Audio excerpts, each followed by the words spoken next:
my name is Chikoro, and today I would like to talk to you about growth aids. Some people say, well, they're just a placebo, or as it pertains to growth aids, I don't necessarily think that growth aids can make your hair grow faster than your body is genetically programmed to grow your hair.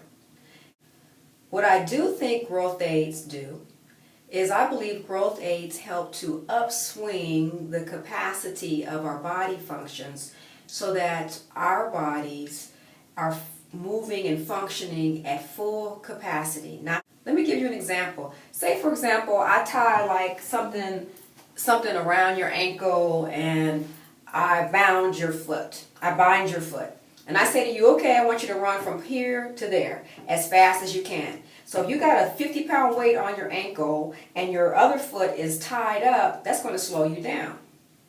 If I tell you to come back and I remove the 50-pound ankle weight and I remove the binding on your foot and I tell you to run, you're going to run much faster from point A to point B. Does that mean that you have changed your genetics and therefore you are superhuman?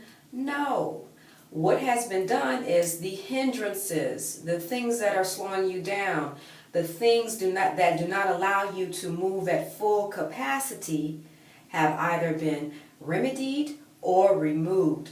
And I think that's how growth aids work. Every single growth aid that all of us use, including me, I've used some of these in the past myself, so I'm not going to pretend.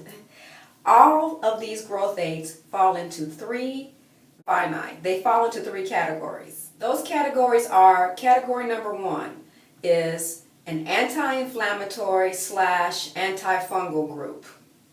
Category number two, a vasodilator or vasodilation process, vasodilator group. And three, supplements / nutrition or nutrients. An anti-inflammatory is an agent that helps to either directly impact whatever is causing inflammation and therefore remove, or anti-inflammatories may work on the tissues of your body to directly or indirectly help with inflammation. I would also put antibacterial, antivirals in this group as well.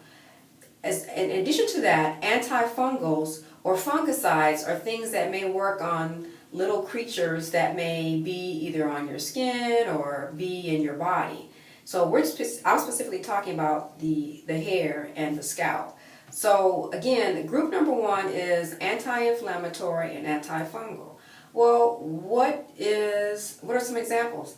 The main one is sulfur. Many women are utilizing oil and sulfur in their hair, and they are saying that this is helping them to gain length. Sulfur powder, flowers of sulfur, is an ancient fungicide. It has been used for many, many years to deal with antifungal or to be as an antifungal.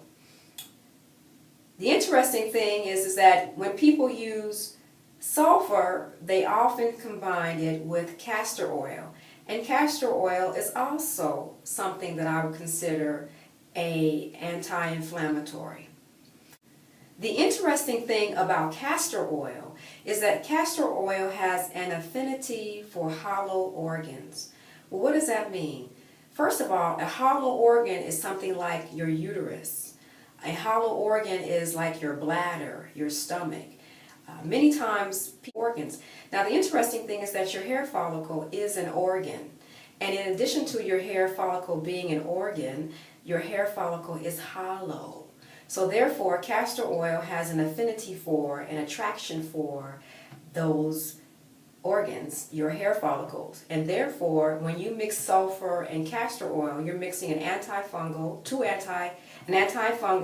and an anti-inflammatory, and the castor oil, in which the sulfur has been dissolved, has an affinity for going deep into the hollow organ, and in this case, the hollow organ is the hair follicle plant.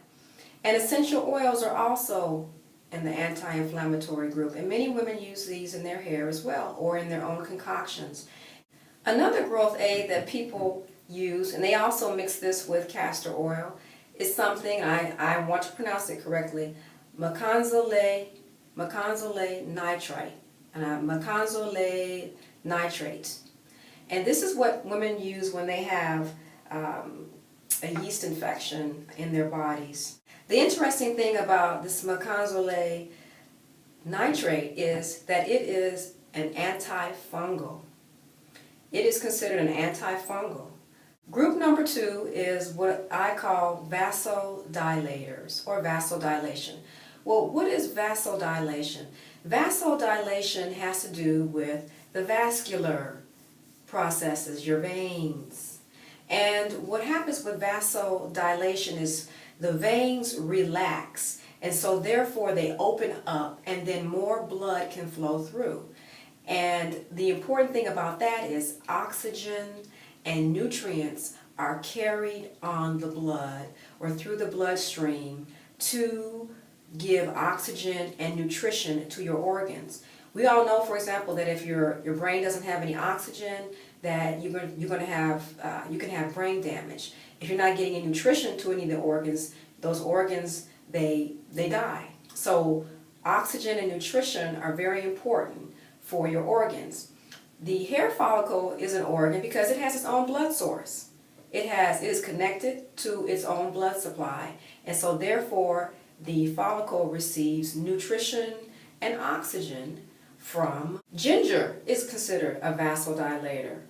Okay. And ginger, when you take that in a drink or you eat it raw, you can get kind of warm, but it's a vasodilator. Another vasodilator, again, is mecanoxylate nitrate. That is a vasodilator as well, so it also goes in this group as a vasodilator. Another interesting vasodilator is heat.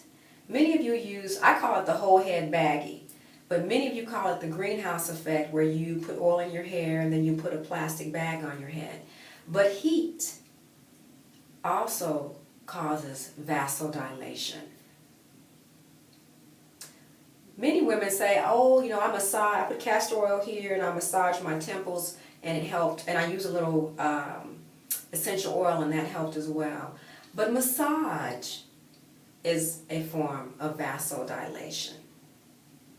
Some women say, oh, I started exercising and I noticed that my hair grew. Exercise creates vasodilation.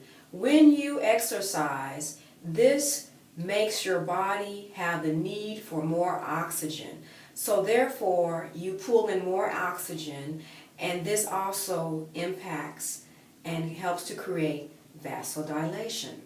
Cayenne peppers, or pepper, the component in cayenne pepper, is a vasodilator. So that's group 2. Group 3. I call this the supplement/nutrition group. And the first one that many people use is biotin.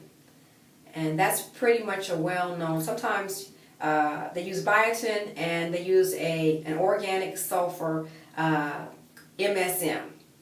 So those are two things that people use in the supplement group. So in conclusion, am I saying that that these growth aids work? Well, I really don't know, because I don't have any documentation that I can refer to formally that shows trials and information. So I just wanted to bring these things to your attention, because I know that people who are external to the hair community, they say, oh my goodness, you see what those girls are using? They're using monkey sweat. And I know it may appear to some people that it's extreme and it's crazy, but again, the things that are utilized as growth aids in the community are not all over the place.